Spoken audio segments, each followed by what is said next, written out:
Hi everybody, welcome to week 8. This week we are going to be all about recycler views, view models, and some full screen dialogues. Especially bringing in recycler views and view models can be a little bit tricky to see the moving pieces. So be very careful as you follow along with these videos. Highly recommend, again as always, coding along with me as you can to see if we can connect these pieces. This week we are going to continue building with the example and the assignment we started with last week. So if you remember last week we started with just getting a database set up for this particular assignment. Just had the ability to put something in a database, just real basic elements. This week we want to go a little bit further now and say, okay, we want to have, instead of, for example, all of the database contents being just dropped out to a logcat, what if we want to put a list of things on the screen? This is a very, very common use case in Android. If you think about it, a pretty solid majority of the apps you use on a regular basis will be based around the idea of putting things in lists. For example, a media player, Google Play Music, how about a calendar or Inbox or Gmail? The number of apps we could name that use lists of information really is an endless set of possibilities. So this is a really important concept for you to learn. Now this week we are going to be using recycler views, which is the best practice for the industry. In the past we used to teach you a list view, which is really just a simplified, dumbed down version of the recycler view. But industry has asked us to instead cover recycler views. Recycler views have a little bit more overhead, like to get set up and just a little bit more conceptually going on, but there's a pretty substantial set of benefits. The idea behind a recycler view is it's more efficient with memory management through object reuse, especially when there's a lot of things that need to be rendered on the screen over what a list view does. So we're going to use recycler views today, and we're going to also need to set up view models so that we can access our database on the fly. We don't have to do this through view models, but view models are part of the MVVM design paradigm, which, as you may know, model view view model. If you've heard that in some of your other classes, I know like the C# class talks about some of that stuff too. It's a very common art design pattern that you'll find out when you get in the industry. And Android has just recently, within the last maybe year and a half, started to bring MVVM into the Android paradigm. The idea behind MVVM is to try to lessen some of the steepest pieces of the learning curve for Android. As you guys have experienced already, handling all of the life cycles can be pretty cumbersome sometimes, figuring out what things need to be present where, handling when rotations or things interrupt us. MVVM brings in the idea of having another class that abstracts away from the life cycles. So you'll have our life cycles with our fragments and activities running as normal, but now we're going to put another class next to them, and we're going to call it a view model. The only job of a view model is to hold data. That way this data can remain in place independent of the life cycle for a given fragment or activity. This way, if the user rotates the device, the data maintains in the view model, and we don't have to try to stuff it in a saved instant state in a bundle or on a shared preference, because it lives in a view model which is independent now of the life cycle. We have to be careful here because this process or this idea can be abused very easily, leading to memory problems and wasteful resource consumption. But when it's done properly, it will simplify your life substantially and has the potential to increase overall system performance. So we're going to start off by implementing the basic ideas of a view model for our project. Actually, I'm going to take that back. We're going to start somewhere else. I'm going to call an audible here. Doesn't matter how many hours I spend planning out these videos. I always end up changing something as we go. So what you can see on the screen is we just have our project as we left it at the end of our video last week. Now, I want to do what may seem a little bit drastic to a couple of you. But overall, it's going to make our lives a little bit simpler and make it a little bit easier to implement the view model. What I want to do is I want to keep all of the logic and everything as we have it now, but our main activity is a little bit too simplistic, because our main activity as we have it is just simply a constraint layout with a fragment in it. I need a toolbar, I need a floating action button, and a few other things to bring in for our assignment this week. So what we're going to do is we're actually going to delete our main activity, which, as you can see, is no real big loss. It just sets the content view and it holds a fragment. So we're not going to really lose anything from our activity for this particular assignment, for where we are right now. So I'm going to come in here and I'm going to delete my main activity. And it'll ask me to safe delete. We can go ahead and do all of those pieces. And what it's going to complain about is, hey, you're using it here, and that's okay. So we're going to just hit OK, and we're going to tell it delete anyways. Okay, and it'll complain about that. We're also want to now get rid of our activity XML file. And now we are going to make a new activity. So we're going to right click up here on app and choose new, and we're going to scroll down to activity. Now this case, rather than choosing empty activities we've done all the times in the past, we're actually going to choose basic activity. A basic activity includes two extra things that an empty activity doesn't. It includes a toolbar for us to use as an action bar and a floating action button. So we're going to choose our basic activity, give it the same names, fine, main activity. We're going to check two boxes though. You'll notice this first box says launcher activity, and the second checkbox says use a fragment.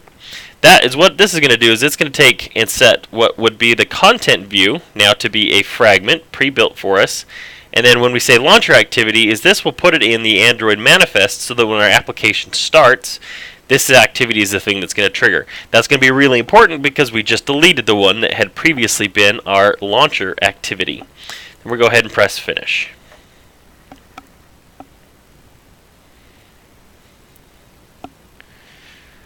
Give this a minute to run.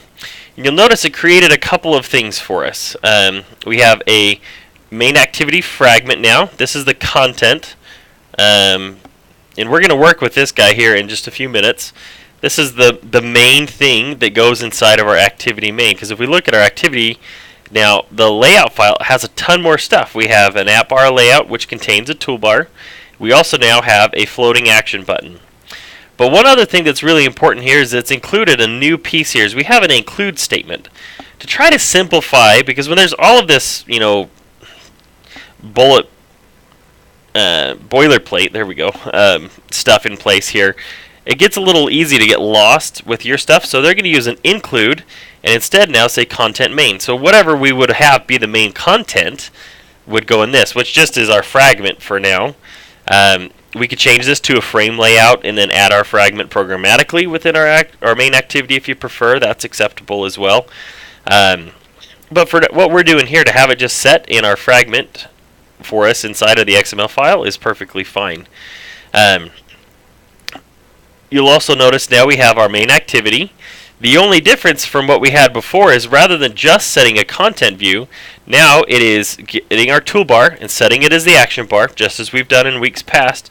But it's also going to get a reference now to our floating action button and set us a basic on-click listener. Our on-click listener is going to create a snack bar. Now, a snack bar is a more modern version of a toast. We didn't use these previously because to use snack bars, you had to use a coordinator layout, and we haven't really covered those until this week.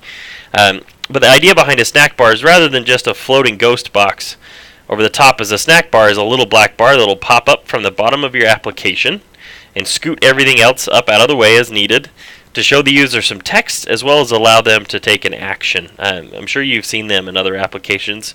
Once you see it running here, you'll understand what I'm saying. So let's go ahead and run it so you can see that. Let's see, its build is running here. That's a different app. Let's close that up.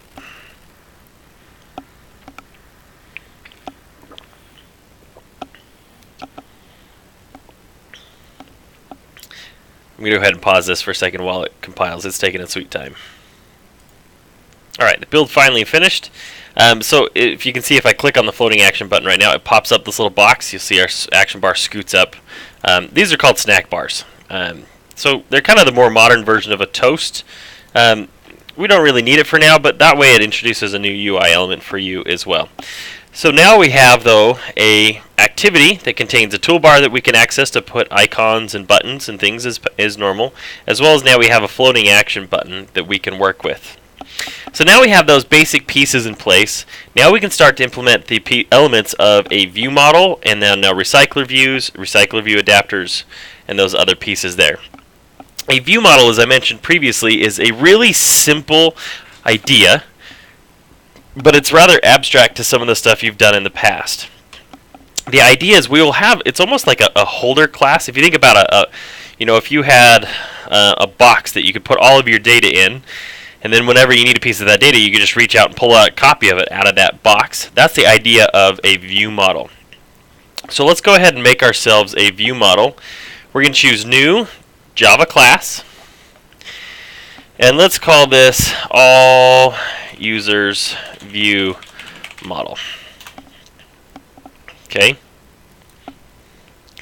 And we are going to extend, so extends view model. Okay. And this will bring in the import. However, if you were to try to run this right now, it would actually crash. Now, the reason it would crash is we haven't told it where to find the definitions of a view model.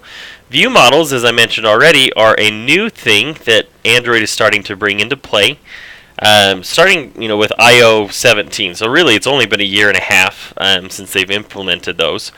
So we actually need to tell Android Studio to bring those in via our Gradle. So again, if we come to our Gradle scripts, we're going to come to build.gradle for our module app in parentheses. And you can see, just like we had before, we've got our constraint layouts here and our implementation for room and our annotation processor. Ironically, a new version's released in the week and a half since we've done this. Since I've recorded the videos for you for this piece. We're actually going to have to change those because all of our versions are going to have to play nicely. So it's now version 1.1.1.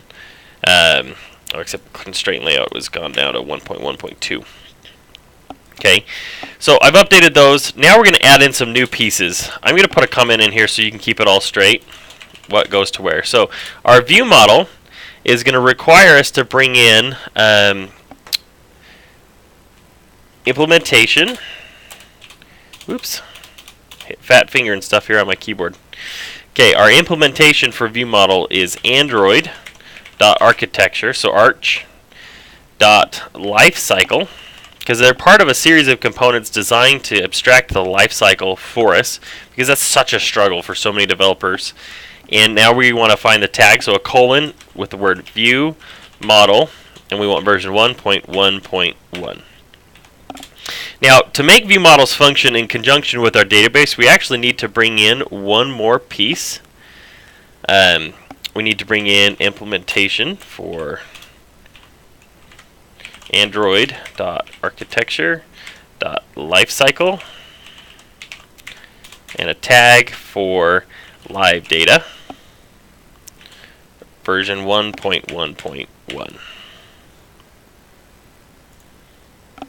There's an alternative to this as well that if you choose, you can use, instead of saying view model and live data independently, you can also replace with extensions, which will bring in both pieces.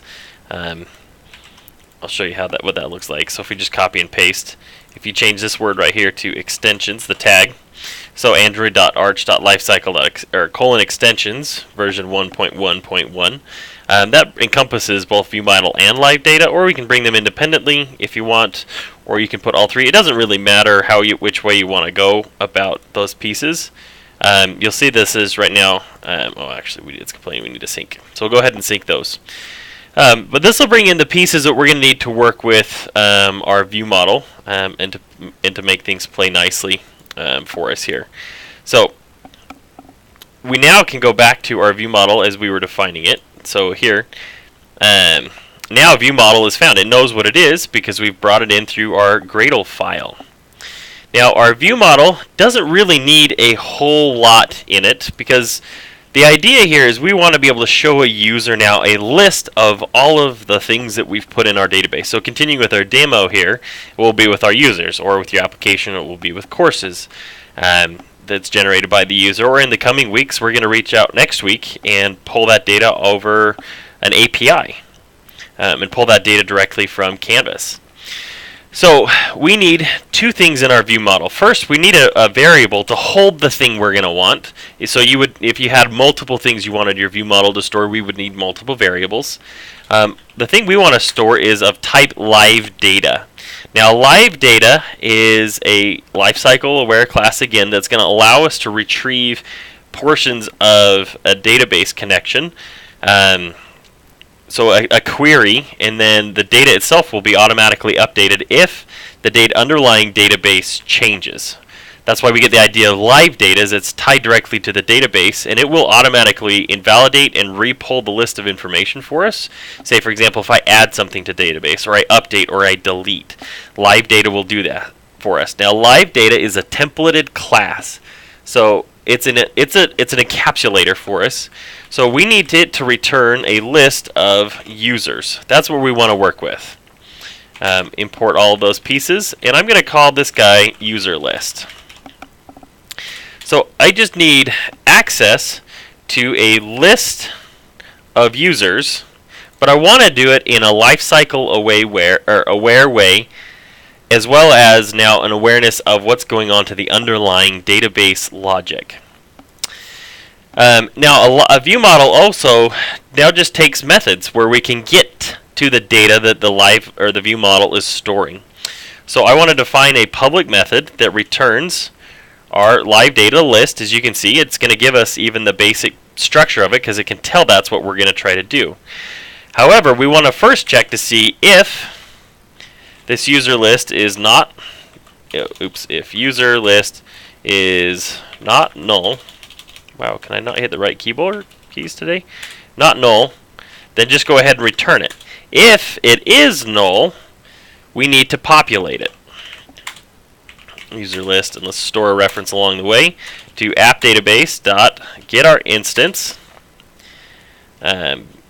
Now you'll notice getInstance, if you remember, required an argument called context. Now there's no way to get that context, because you can see if I get application context, it doesn't work here.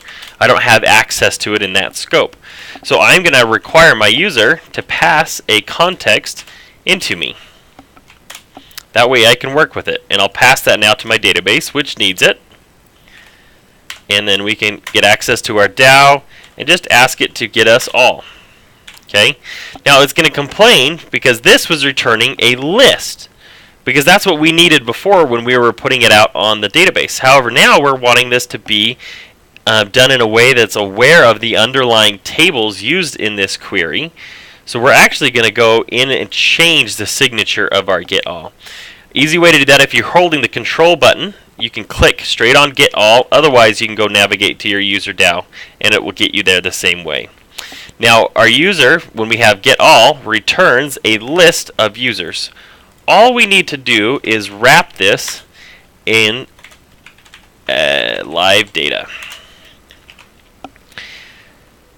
And Android will take care of the rest. It will write all of the necessary code to monitor the tables, to take note of what tables are in use, so that if any other query and any other aspect, or even if it's in a different DAO that touches this table, it will automatically maintain that list, invalidate the data, and pull back the changes to us. So now we have access to it, and everything's going to work nice and easy. So this view model now gives us a way to get to the data. So we've got a way to get to the data. What we need now is a way to put the data on the screen. So how do we show that data to the user? And how will they then consume this view model? Now we are going to use a recycler view coupled with a recycler view adapter. Now a recycler view is a widget provided by Android, by the Android team, that will intelligently manage your views for a list of things in a resource aware in a way so that you're not using tons of extra memory to hold a giant list of 1,000 things when only say 20 can fit on the screen. It will maintain just the number of things that it needs. It does this all for you. However, again, this is now bringing a library we didn't write, so we need to bring it in. Inside of our Gradle file again, recycler view. Okay, we're going to bring in, so implementation, and we want to bring in com.android, android.support, recycler view, dash v7. And now we want to bring in version 27 because that's our compiler version, 27.1.1. So the version is designed to work with our compiler. Should always match the same thing, for example, that's being used with our AppCompat. Anything that shares the same package, so android.support for AppCompat or constraint layout. Well, I guess not that one because we have another one here, but anything that shares the same base package, com.android.support, all of those now need to have the same version. So to bring in our recycler view, or later on, while we're here, let's add in the next one we're going to need. I want to bring in card views, which are just a material design component. That'll just make things look pretty. You don't have to use a card view if you don't want to, but I think they look pretty. So Android support tag card view dash v7 27.1.1. Okay, go ahead and let this thing sync. So what this will do now is this is going to bring in Gradle will reach out and download all the necessary Java files to make a recycler view work and card view. So not just the Java files, but now necessary XML files, whatever needs to work under the hood to make these guys function properly. It'll bring down all of those pieces for us. So now this is where we can start to bring in a lot of moving pieces. So we have a view model functional that's ready to go.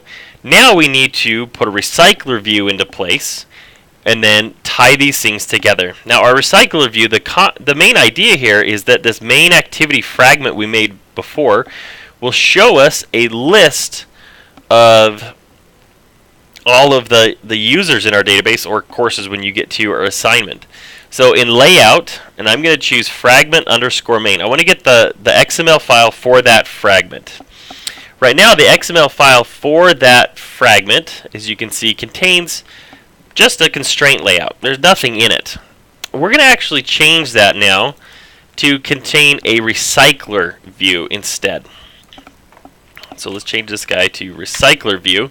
So android.support.v7 widget recycler view. And we have to add a couple of pieces here to make our recycler view play well. So the most important of those is it needs to have a layout manager. Now a layout manager tells it, okay, am I putting things in a linear fashion, in a grid or in a line by line way, such as, like if you imagine a stacked list of vertical linear layouts. That's kind of what a linear layout manager does. That's where the name comes from. We could also have a grid layout, which might make sense, for example, maybe on a tablet, where I want to show a grid of things. Or we've also got the staggered grid layout, if you don't want things to be in a perfect table. One row may be a little bit taller than others. Those pieces will take care. For what we're doing, we're going to just use a linear layout manager. We want, again, just the simplest thing to get us up and off the ground. Okay? So we have our recycler view for our fragment to work with. The other thing I want to add here is an ID so we can find this guy. And I'm going to call this RV user list. RV standing for recycler view to my user list. Okay, so we have our recycler view that we can now access.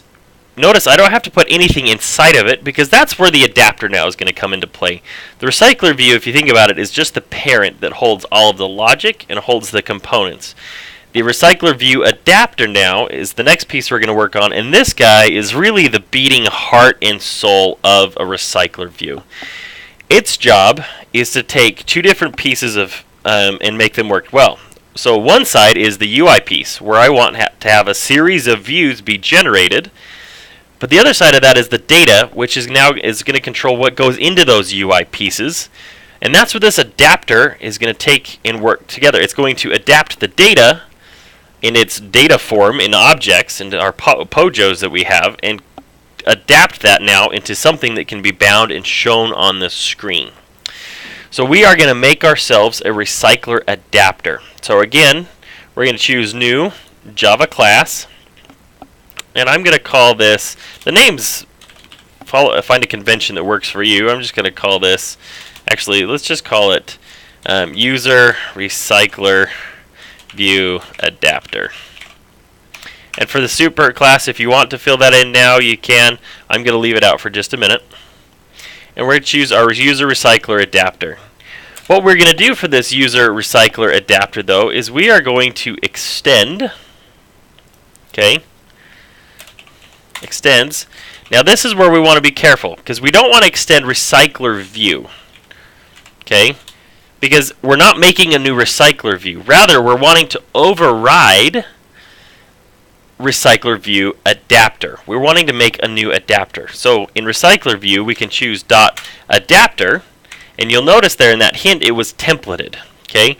Because what it really needs to know now is in this recycler view adapter, it needs to have a view holder for us to work with.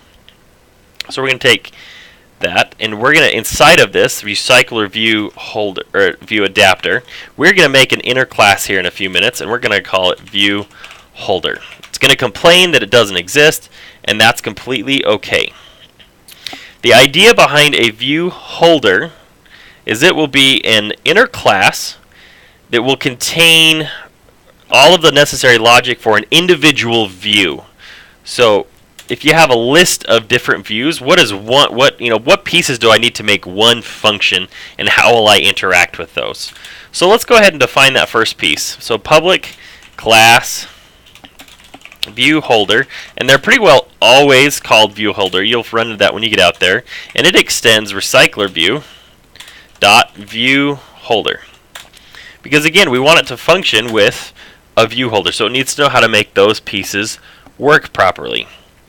It's going to complain here that it needs to have a constructor, so we can go ahead and make a constructor, and that's what we're going to work with. This is where most of our magic is going to take place, is here inside of this constructor.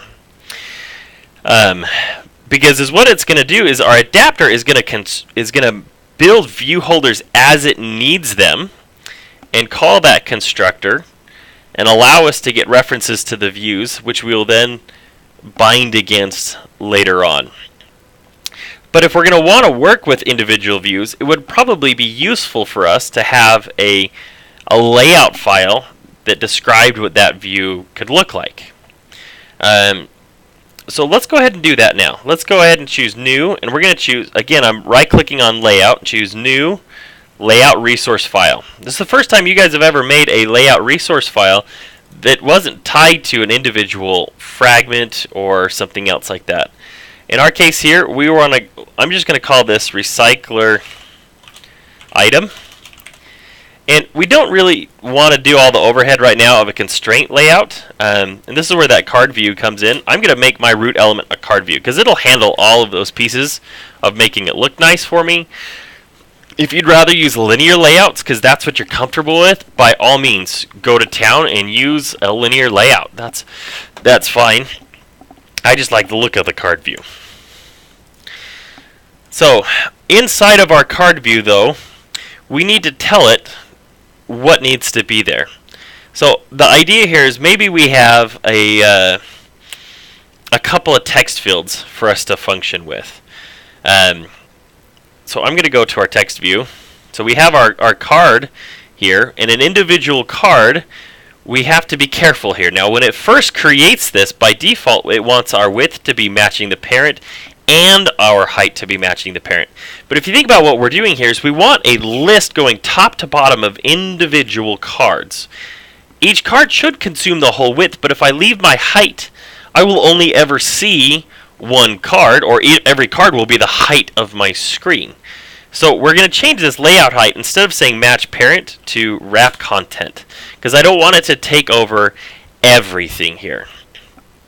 In this card view, we're going to also add now a couple of pieces here. Maybe add a little bit of content padding. Let's say something like 8 dp, and 8 density pixels. That would be a pretty standard way to go about it. And maybe add a layout margin just so there's a room between them so you can see it clearly. And let's do 4 dp for that. Now cards are part of material design, so they're going to need that vertical element here. So let's say card elevation, how about we do 1 dp. So it's just one layer up from everything else. So it looks a little bit like it's off the screen, but not a ton. You guys can play with what that looks like. So that gives us the basic pieces now of our card view here. So within our card view, what do we want to have inside of here? I think it would make sense if we had like maybe 2 lines, so perhaps a linear layout to control those. We have a width that takes the whole width, and let's wrap the content for the height. And inside of this linear layout, let's just drop a couple of text views. Wow, apparently I'm like fingers in the wrong place. Text view that is for the width. Let's match the parent. For the height, let's wrap the content. Let's give it an ID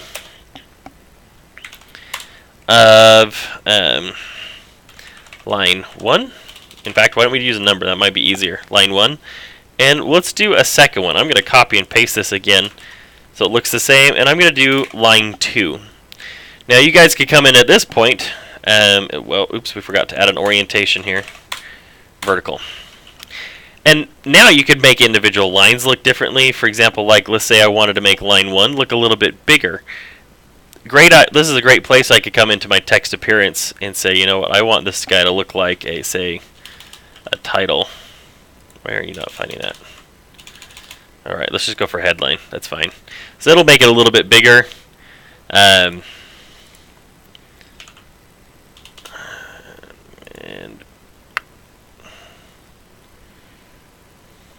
you can see there's a whole bunch of those. See why it's got title there before now? It's strange. And there's all sorts of different appearances. I'm going to leave it alone. I just wanted you to see that if you wanted to do that. You'll see what that looks like in just a few minutes. Okay? So, we have an individual item set up ready to go containing just 2 text fields. That's all it has because that's the thing that I want repeating. So whatever view I want to have repeating, that's what's going to go inside of this XML file. So I have my recycler item.xml, and what it's going to do now is give me that one thing over and over and over and over again. So I have my basic view holder, but you'll notice it's still complaining that we haven't implemented some things. And that's because we're missing really now the most important aspect of a recycler view adapter, and that is the onBind method. Because what that's going to do is that is going to take a view and couple it to the data that we're not needing to work with. So we need to implement that here in just a minute, but I just realized we didn't finish implementing our view holder. So the idea now is a view holder will have, the way that you'll find a lot of times in industry is just a pair of, a couple of variables here that are public. You can do it through private getters and setters through public getter setters if you want. But usually this guy is just a basic holder to give you access to the pieces that you want. So I'm going to use public. Let's make a text view. Oops, text view. TV line 1, and let's make another one and call it TV line 2. It's also pretty common that you'll have now the item that's coupled to it. So in our case, we're creating users. Later in your assignment, that'll be different. So all of those pieces of data that are coupled together. Some people also like to store a reference to the root view of this in case they need to get to it later. If you need it, use it. If you don't need the view, don't worry about it. And then in your super, you simply come in and set all of these pieces now. So you're going to say, for example, view equals item view. And my TV line 1 is going to be text view item view dot find view by ID r.id dot line TV. Is that what we called it? What did we call that guy? Line 1. id.line 1. My hinting's not working right now because I haven't implemented this. I haven't got rid of the compiler error, so it can't give me my hinting yet. We'll fix that in just 1 second. So text view. Again now. And the same thing, item view dot find r.id dot line 2. Is that what we called it? Yeah, line 2. We want it to match that. Okay. Again, it's complaining because we haven't done that last piece. So let's go ahead and make this thing stop complaining, and we'll implement our methods. There are 3 that it's going to want us to implement. The most important of these is being our onBind view holder, but we also are going to now have another method. It's onCreate view holder, and then get item count, so that it knows how many that it needs to make. Let's go ahead and override all 3 of those, and we're going to work through adding those, or the logic to each of those, one by one. So onCreate view holder. The idea with onCreate view holder is this is a method that the recycler adapter can call whenever it needs an instance of an individual piece of UI. So an individual line. Whenever we need a new view holder, go ahead and this is where we're going to do all of that construction for an individual view. We're not going to put the data to the view, just create an empty view. So let me show you what that's going to look like. So we're making a view because that's the thing we're going to inflate. We're going to inflate a view. To do that, we need a layout inflator.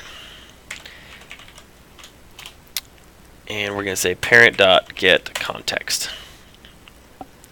So what I'm saying is I want to get the layout inflator that knows how to work with my parent. Now this is a method that comes in this view group, and what that is that's the context of whatever's holding now my recycler. So in our case, that's going to be our fragment. If this was on the main activity, this parent would then point to the appropriate place in the into that activity. Or if I can use the same thing, say maybe I have the same list showing up in 2 or 3 different fragments, by passing that data in now, it will work with whatever piece is holding my recycler view itself. So what I'm saying is give me a layout inflator that from whatever this piece is, okay, wherever it's coming from, okay, and I want to then inflate. I'm going to move this down a line so it's a little bit more readable. But inflate is a method you guys have used many times now. We just never got into the guts of what it does. Inflate takes a layout XML file, a parent group that it's going to attach to, who's going to hold and be responsible for this individual piece now, and whether it is going on the root or not. So the layout we want is r.layout.recycler item. We'll attach to our parent, and we don't want to attach it to root. So we're going to say false.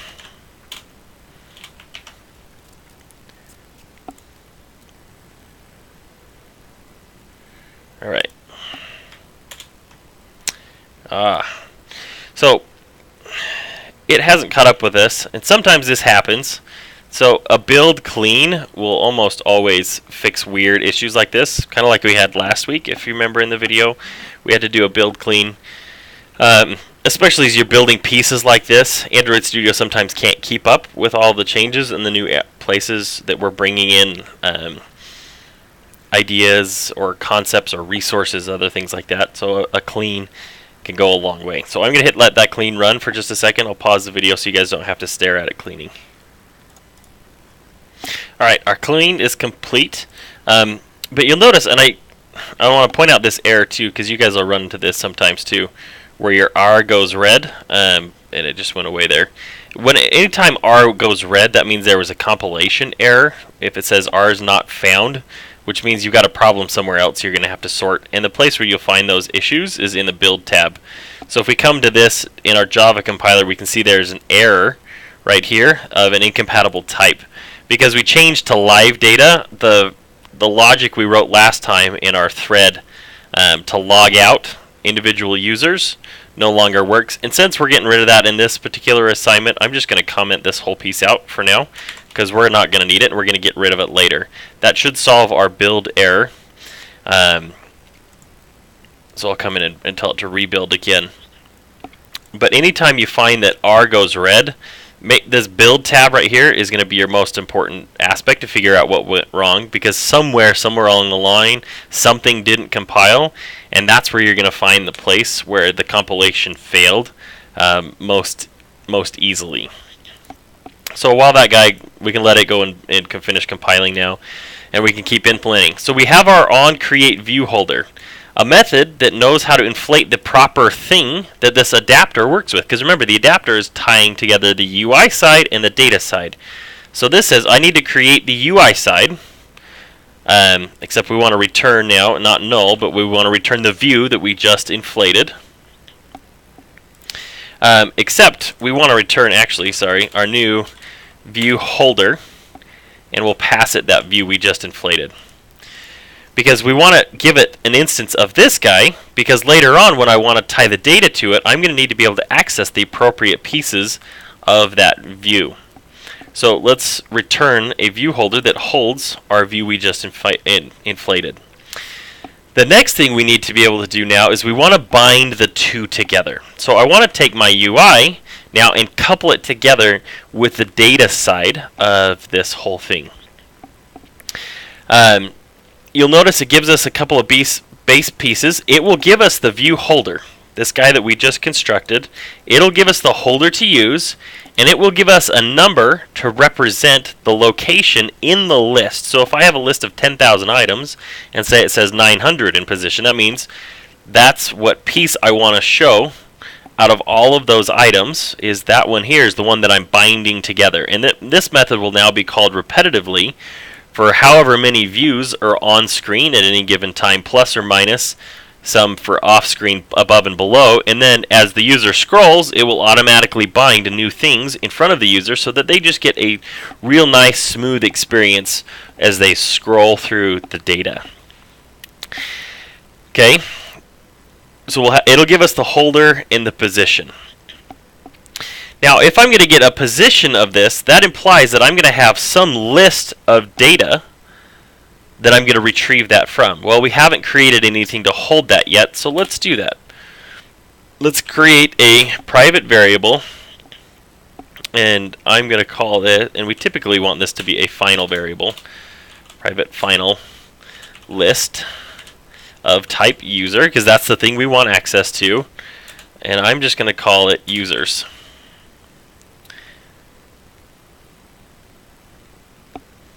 Okay, and it's going to complain that it hasn't been initialized, but we're going to actually initialize it in the fragment or in the constructor, so that's okay. We'll also have a listener that we're going to tie to here in a little bit, but for now we're going to go with these pieces. So let's actually go and add a constructor parameter and put that into place so it will stop whining. Okay, so that'll come in with our adapter. Now the only reason we use final is just it makes life a little bit easier when managing the scope of accessing some of those pieces. It doesn't have to be final. That's just a common thing you'll see when you get out in industry. So what I would do here is I would try to get the individual user that I need to work with from my users.get at position. And as long as I got a user back, if user's not null, then go ahead and do something. If the user's null, I don't really have anything to bind to, and all of my code would explode when I tried to bind to it. So our binding simply means now, for example, our holder had a field to store the actual user that we wanted to work with. Okay, so I'm just going to assign that piece together. Likewise, my holder field had a line 1 where I wanted to be able to show a piece of text. For example, if I wanted to say now .set text, perhaps I wanted to say user dot get first name and maybe let's put their full name. Let's do user first name plus user dot get last name. So we'll put their first and last name on the top, and then for line 2, holder dot TV line 2, let's set the text to user dot, oops, not first name, get email. Let's put their first and last name on the top and their email underneath. Okay. And then what if I wanted to be able to, for example, and this is where we wanted to store access to that view for us, is I want, if the user clicks on an individual piece in my list, I want to be able to do something to it. For example, in your assignment, you guys will want to pull up a detailed view of this. So this is where we can now set a listener. So holder dot view dot set on click listener. Oh, come on. Okay.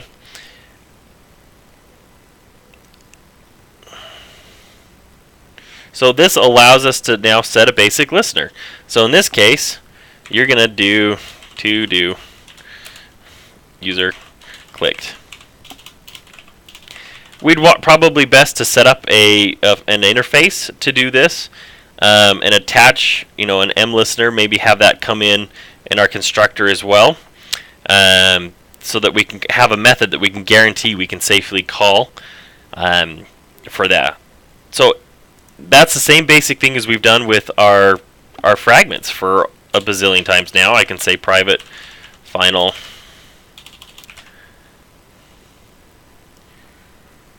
and then I could define my interface here. Sometimes people like to define the interface as part of the fragment. Either way, I would do that. Okay, I'm not going to show you how to do those pieces because you've done them a billion times, but just to give you the basic ideas.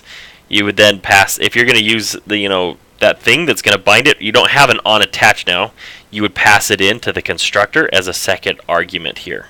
Okay, and then you can do something with it. You'll call a method that they clicked it. Load up a new fragment with the appropriate pieces of information.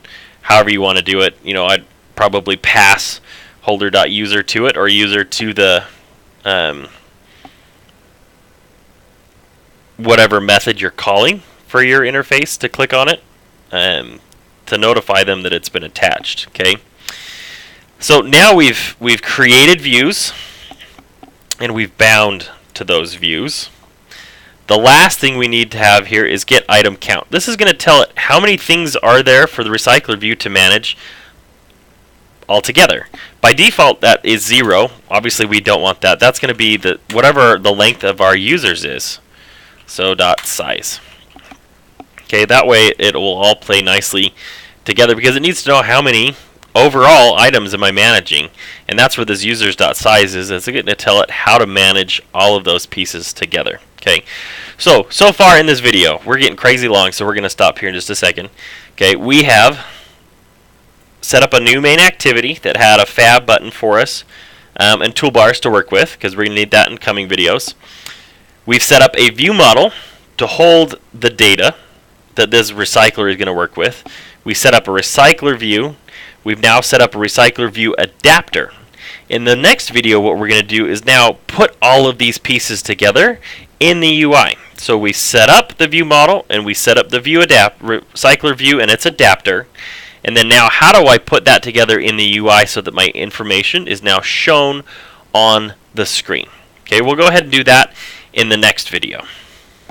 So we'll see you in the next one.